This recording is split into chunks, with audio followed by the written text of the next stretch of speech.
Muito bem, então podemos começar. Vocês viram que nós tocamos vários tipos de música, né? E não temos nenhum vínculo religioso, nenhuma bandeira religiosa. Mas toda música é aquela que agrega, traz felicidade, eleva nossa autoestima, nosso prazer de viver, né? Nos conecta com alguma coisa maior, é bem-vinda nesse ambiente, né? No Instituto Luz do Amanhã. Afinal de contas, o objetivo deste local, do Instituto Luz do Amanhã, é promover um novo planeta de regeneração, de coisas mais benévolas, de coisas mais positivas, né? A gente vê tanta coisa ruim aí no mundo que pode ser melhorada, então por que a gente não pode fazer parte dessa história? Afinal de contas, a gente está aqui, vivendo nesse planeta, né? Certo? Então, entrando no tema de hoje, que tem tudo a ver com as músicas, tem tudo a ver com o que eu falei agora, o poder da autocura, né? Então, primeiro, vamos falar assim, o que é poder? Poder é liberdade, né? Sim ou não? Poder é ou não é liberdade? Se eu quero fazer alguma coisa, eu preciso ser livre para poder fazer. Mas liberdade está muito ligada à disciplina, né? Quem não tem disciplina não pode ter liberdade. É o contrário do que parece, né? Já falei isso na outra palestra. Liberdade é disciplina. E aí, para a gente começar com esse tema, eu fiquei pensando num exemplo que a gente pudesse trazer para dentro da nossa vida, como uma metáfora, né? Muito usada pelo nosso Mestre Jesus Cristo, que eram as parábolas, que nada mais eram que metáforas. Como é que a gente vai entender a grandiosidade dos céus com as experiências terrenas? Só através das parábolas e das metáforas. Então, todos nós, hoje, mais do que nunca, estamos passando por problemas mais intensos nas nossas vidas. Sim ou não? Quer com os nossos parentes, com as pessoas que nós amamos, nossos filhos, nossos pais, seja quem for, né? Pessoas, amigos, amigas, conosco mesmo, estamos passando por coisas mais severas, né? E diante dessa situação, é como se a gente estivesse dentro de um labirinto, né? Se a gente se imaginasse agora dentro de um labirinto muito grande, sem poder ver uma saída, para que rumo que a gente vai agora? O que eu vou fazer agora? Né? Como nós nos portaríamos dentro desse labirinto? Qual seria a nossa reação? Uma coisa é certa, se nós ficarmos parados, amargurados e sofrendo, nós não vamos sair dali de dentro. Nós precisamos fazer alguma coisa. A primeira opção é, eu estou lá dentro, eu conheço o que é um labirinto, eu sei aonde eu estou. Se eu não sei, o que eu vou fazer? Eu vou pesquisar. Né? Se é um problema, se é uma doença, o que é isso? Primeiro eu vou saber o que? Eu sei o que é um labirinto? Ok, então já sei mais ou menos o que é a coisa. Segundo, quais são as minhas possibilidades? Né? Eu tenho, dentro de um labirinto, posso ter milhares de possibilidades, mas só uma vai me levar ao destino que eu preciso chegar. Então, para eu chegar nessa saída, nesse destino no qual eu preciso saber, preciso chegar, quais são as minhas alternativas? Eu tenho uma estratégia. Se eu estou dentro de um labirinto, qual que é a minha primeira opção? Eu vou fazer uma rota de tentativas, né? Eu vou pegar primeiro da esquerda para a direita, da direita para a esquerda. Então vamos dizer que eu escolho da direita para a esquerda. Eu vou tentar todas as possibilidades, entrar, e toda vez que eu deparar com uma barreira, eu vou voltar e vou começar de novo. E vou marcar, aqui eu já fui, aqui eu fui. Ou seja, daqui a X tempo, depende do tamanho desse problema, do labirinto, né, que é a nossa metáfora, em algum momento eu vou achar a saída. Dependendo do tamanho desse labirinto, pode ser daqui a 1 ano, 2 anos, 3 anos, 10 anos. Mas nós vamos achar a saída. E isso é o mais importante. Porque no momento que eu consigo saber que em algum instante eu vou achar a saída, aquilo fica mais leve. Porque o nosso grande problema é quando a gente está enfrentando uma situação e a gente não acha possibilidade de sair dela. A gente não encontra uma alternativa, uma esperança de que a gente consiga sair dessa situação. Mas toda situação é passageira e toda situação tem algo a ensinar. A luz no fim do túnel, né?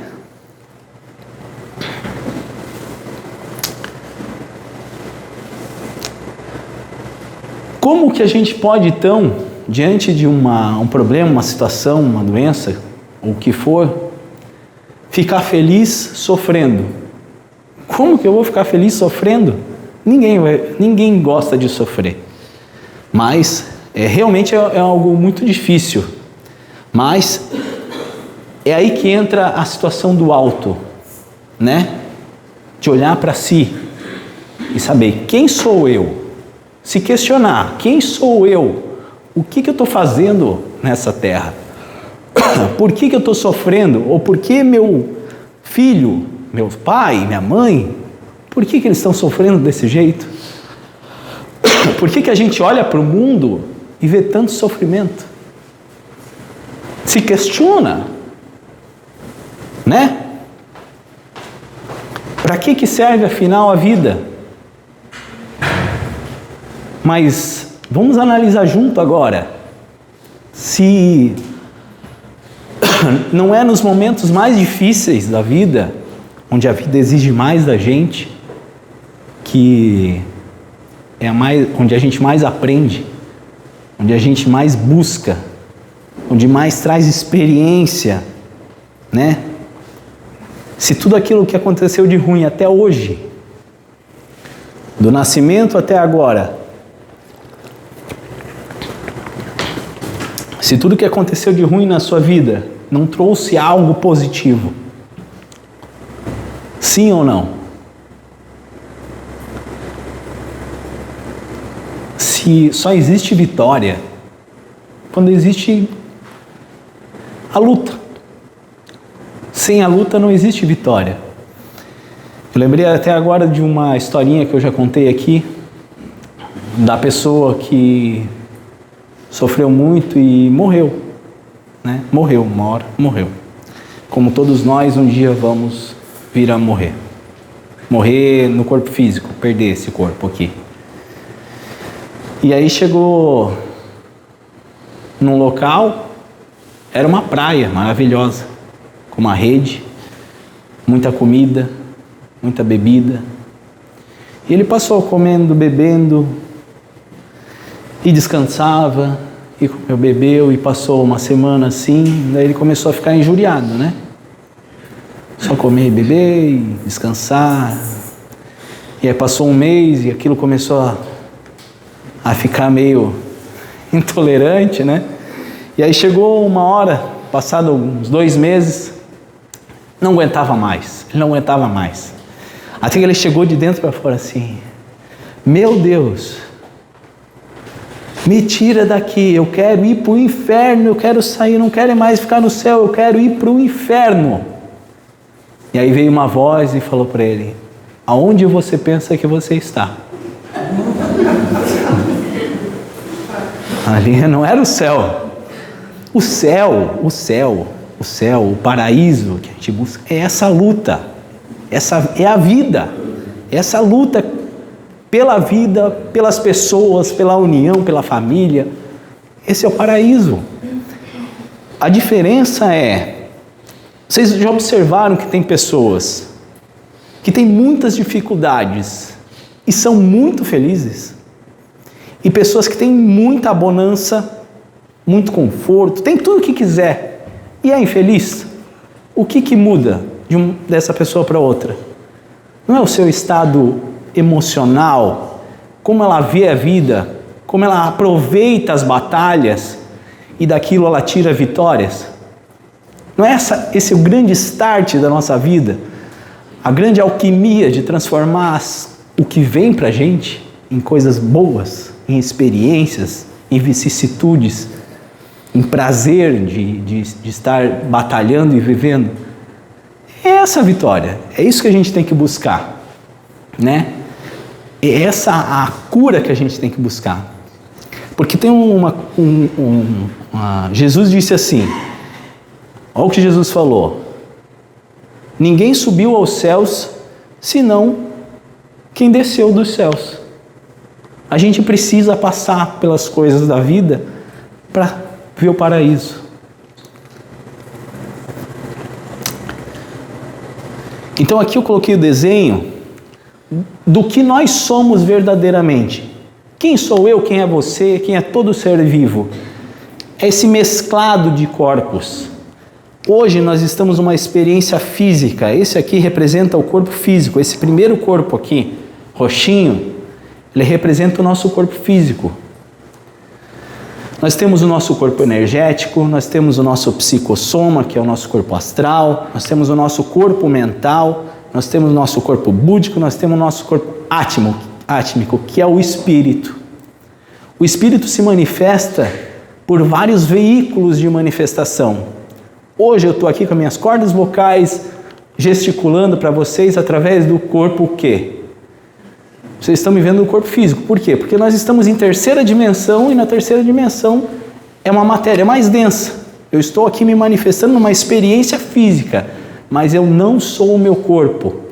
E se o espírito precisa passar por experiências materiais e físicas, é porque ele vai evoluir com aquilo. Ele vai se melhorar com aquilo. O corpo vai passar. Como passou para quantas gerações nós já tivemos nesse planeta? O planeta tem 4,5 bilhões de anos. Quantos seres vivos já passaram por aqui? Viveu, morreu, viveu, morreu, viveu, morreu. Quantas e quantas bilhões de vezes? O corpo físico é só a experiência do espírito. Sabe? É isso que a gente tem que ver. Às vezes a gente se preocupa tanto com a morte e com eu vou morrer, eu vou morrer. Nós vamos morrer. Nós vamos morrer. Mas o que vai valer é o quê? As experiências. Como eu lidei com aquele problema, como eu lidei com o meu próximo, o quanto eu tive a força de amar, mesmo sofrendo, sabe? Não é fácil, a gente sabe que não é fácil. Não é fácil para mim, não é fácil para ninguém. Mas essa é a batalha.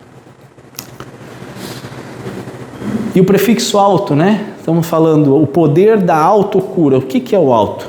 É o seu, né? Se buscamos cura, buscamos melhorar, né? É isso que eu acabei de falar. Quem é a única pessoa que você pode mudar para melhor? A gente tenta mudar tanto as pessoas que nos circundam, né?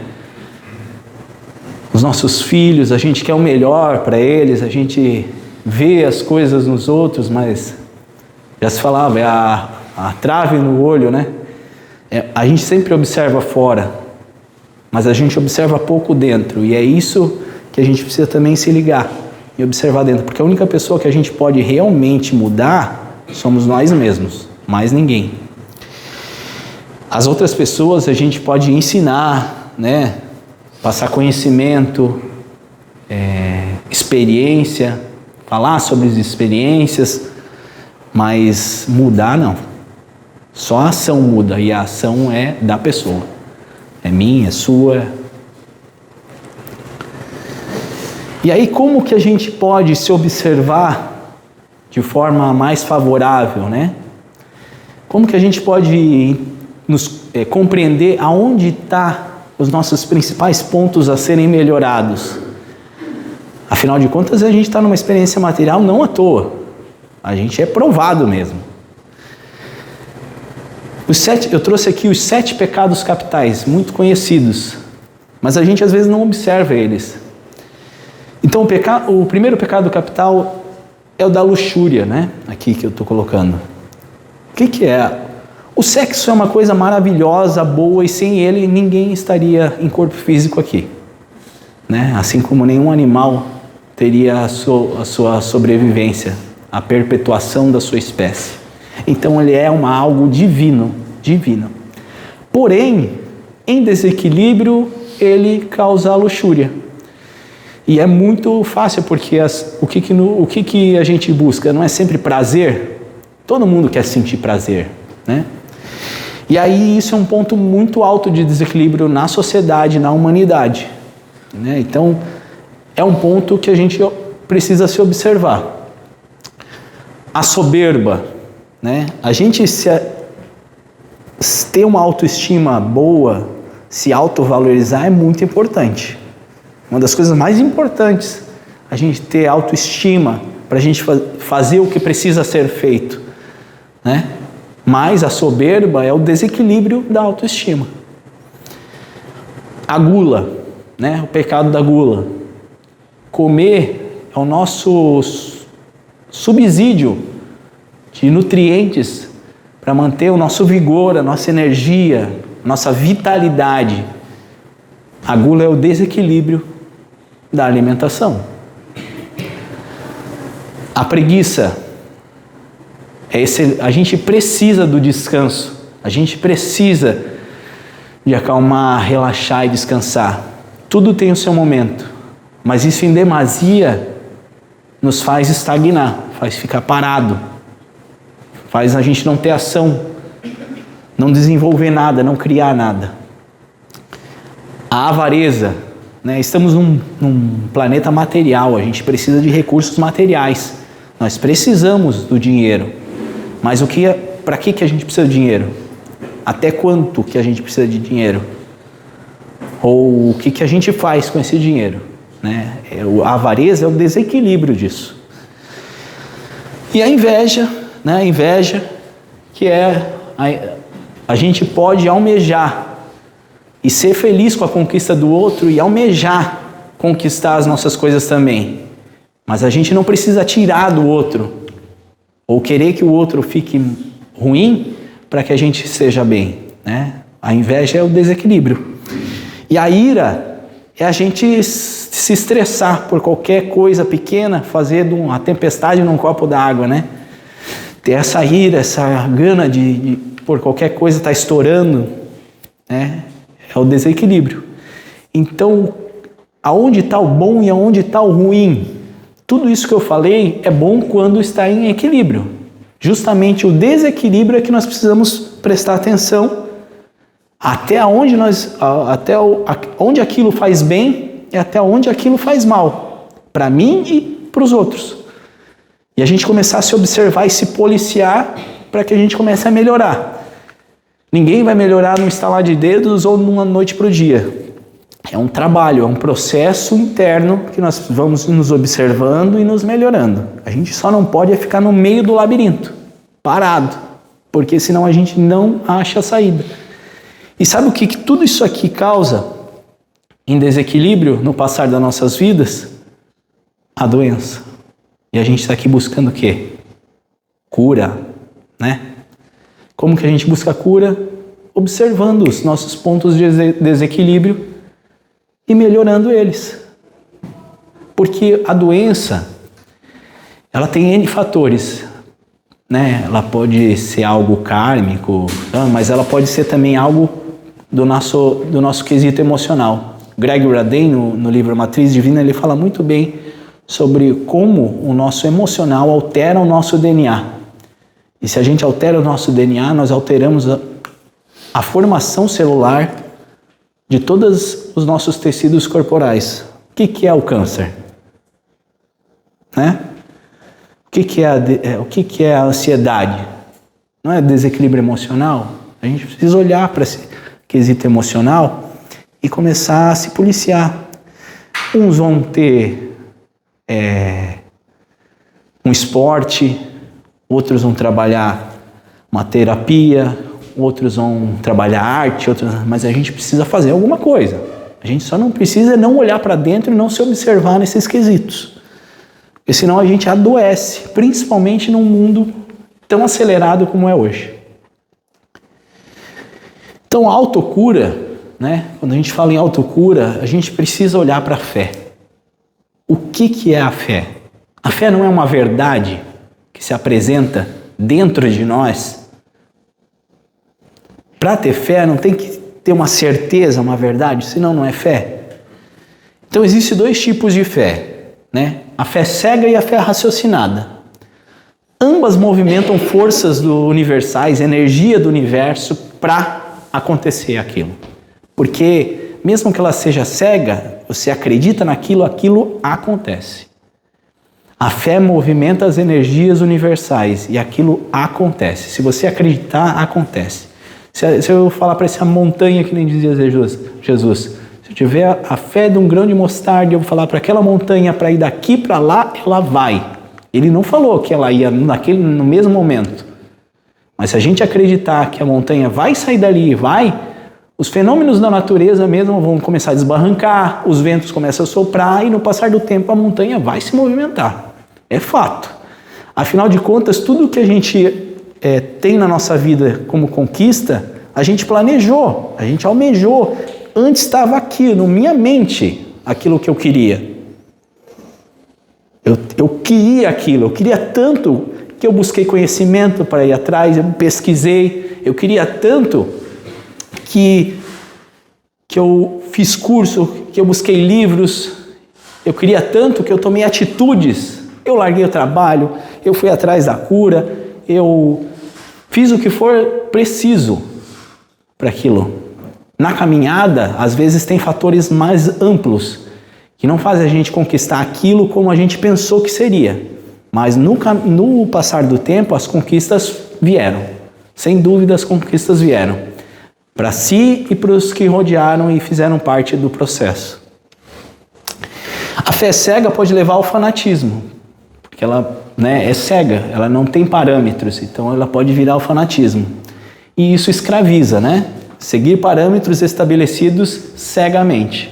Isso é escravidão. Eu estou seguindo e estou sem saber por quê. Já a fé raciocinada, ela escolhe o caminho em direção à saúde, à paz, ao amor, à vida, transforma o conhecimento em vida, faz a alquimia da vida prosperar. E isso é cura, né? Por isso que a gente precisa buscar, a gente precisa se questionar, a gente precisa ir atrás. A força do nosso pensamento, né? O pensamento é você, né? Quando a gente fala assim, o corpo mental que a gente citou antes, o pensamento é você. E é você manifestando em seu corpo, e não o corpo pensando e sendo você. Quando a gente pensa, o nosso pensamento é mais nós do que o nosso corpo. Às vezes a gente não percebe isso. A gente acha que é o nosso corpo, que somos nós e nós estamos pensando. Não, o pensamento é onde você está. Se eu estou falando aqui e você está pensando em outra coisa, você está aqui ou você está lá? Você está lá. Certo? O pensamento é você. O seu corpo não. O seu corpo é um veículo onde o seu pensamento se manifesta. E aí, né, Jesus falou assim: 1000 cairão, em Salmos 91, 7. 1000 cairão ao teu lado e 10.000 à tua direita, mas tu não serás atingido. No momento de sofrimento, se você estiver equilibrado emocionalmente, se você conseguir se equilibrar, você vai estar bem diante do que aconteça. Né? Existem exemplos básicos, simples, existem exemplos grandiosos. Mas hoje fui almoçar em casa e tinha um som de um rock, e eu cheguei muito agitado, porque eu tinha muita coisa para fazer no trabalho, e eu nem tinha feito a palestra ainda, e estava na hora do almoço, eu tinha representante para atender no trabalho, tinha não sei o quê, e era para 4 horas estar aqui para fazer a palestra, no final não estava andando nada, eu não tinha feito a palestra ainda, E eu tinha um monte de coisa para fazer, e aquele rock, e para eu sentar para almoçar, eu não estava tendo paz. E aí eu pensei assim, eu vou dar um jeito de bater lá e pedir para desligar esse rock, né? Daí eu fiquei pensando assim, não vou fazer isso. Eu posso controlar o que vem de fora. Eu vou olhar para mim e vou mentalizar, vou respirar fundo e aí eu entrei em câmera lenta. Sabe quando você coloca em câmera lenta e sente o sabor da comida? E eu me concentrei naquilo ali, na minha respiração, no paladar, tal. E simplesmente a música sumiu. A música sumiu e é como se eu tivesse a frequência fora uma e aqui comigo outra, sabe? E é assim que as coisas funcionam. Muitas coisas de fora a gente não vai conseguir mudar, mas dentro a gente sempre vai conseguir. Por mais difícil que seja, se a gente treinar, a gente vai conseguir. E é isso que está dizendo aqui, ó. 1000 cairão ao seu lado, 10.000 à sua direita, mas você não será atingido. Por quê? Porque o pensamento é você e não o seu corpo.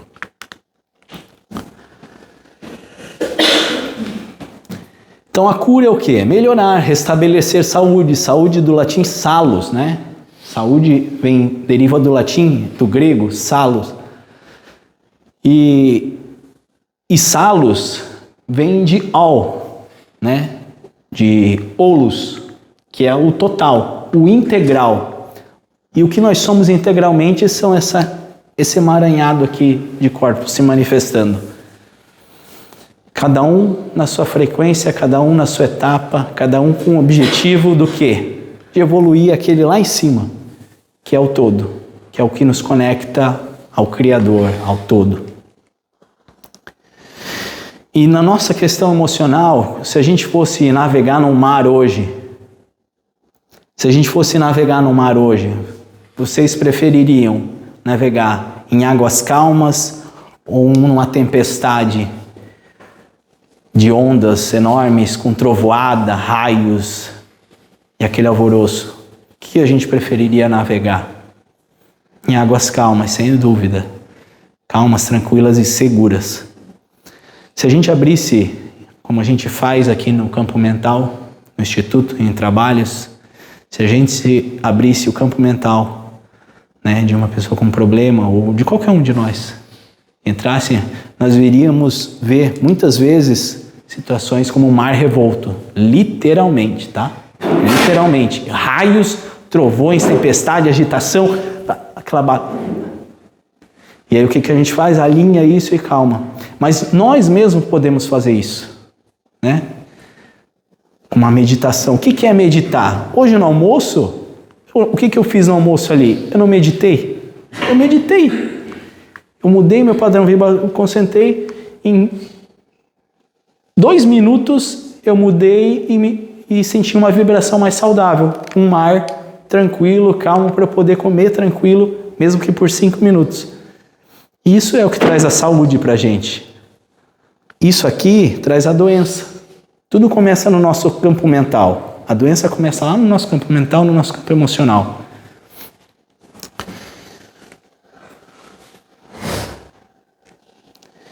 Então existe uma lei, né, do hermetismo, do hermético. O que é hermético? O que é fechado hermeticamente? Fechado com precisão, né? É aquilo que é preciso. Nas leis herméticas, do livro Caibalion, ele fala sobre as leis universais. E tem uma lei muito interessante que se chama a lei da correspondência. Tudo que está em cima está embaixo, tudo que está dentro está fora. Como é que a gente consegue entender por que as coisas acontecem conosco? Olhando para dentro.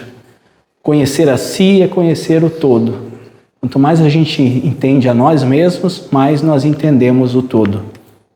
O sistema solar não é exatamente uma réplica de um átomo, um núcleo e esferas orbitando. É exatamente igual. Eu vou ter que apressar um pouco, porque a gente está com pouco tempo, mas se a gente olhar para dentro de nós, a gente vai ver um universo. Aqui é a nossa galáxia, tá vendo? Aqui é o nosso Sol, esse pontinho que não dá para ver. Nosso sistema solar está aqui. numa periferia de um dos braços da Via Láctea.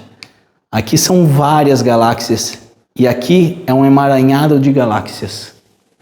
Existem mais galáxias no universo conhecido do que grãos de areia em todas as praias do planeta Terra. São trilhões e trilhões de galáxias.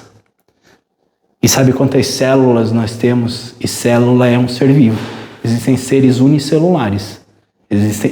Cada célula do nosso corpo é um ser vivo em ação. Nós temos 37 trilhões de células. Nós somos um universo em movimento. Igual o universo está em movimento. E quem é o Deus de cada uma dessas 37 células? É você, sou eu. Toda vez que nós comemos, nós damos nutrientes para 37 trilhões de células. Se nós comemos mal, nós fazemos mal para 37 trilhões de seres vivos. Estão entendendo? Então nós somos donos da nossa saúde. Se nós pensamos mal, se nós sofremos, 37 trilhões de seres vivos estão sofrendo conosco. E a doença que acarreta uma célula é o nosso caminho. Mas a gente pode propiciar a 37 trilhões de seres vivos uma vida ampla e abundante. Nós pedimos para Deus uma vida melhor sempre, sempre. Nós pedimos abundância, nós pedimos saúde, mas nós fazemos parte dele. Nós somos uma célula do universo, né? E a gente precisa se visualizar como tal e fazer parte da saúde, não da doença. De nós, do planeta, aonde quer que a gente esteja. Nós temos um curso de autoconhecimento e conexão transpessoal que vai abrir turma agora novamente em julho, né? Dia 22 de julho começa. Nós, pela primeira vez, ainda tem vaga, né? Sempre falta vaga, tem fila de espera.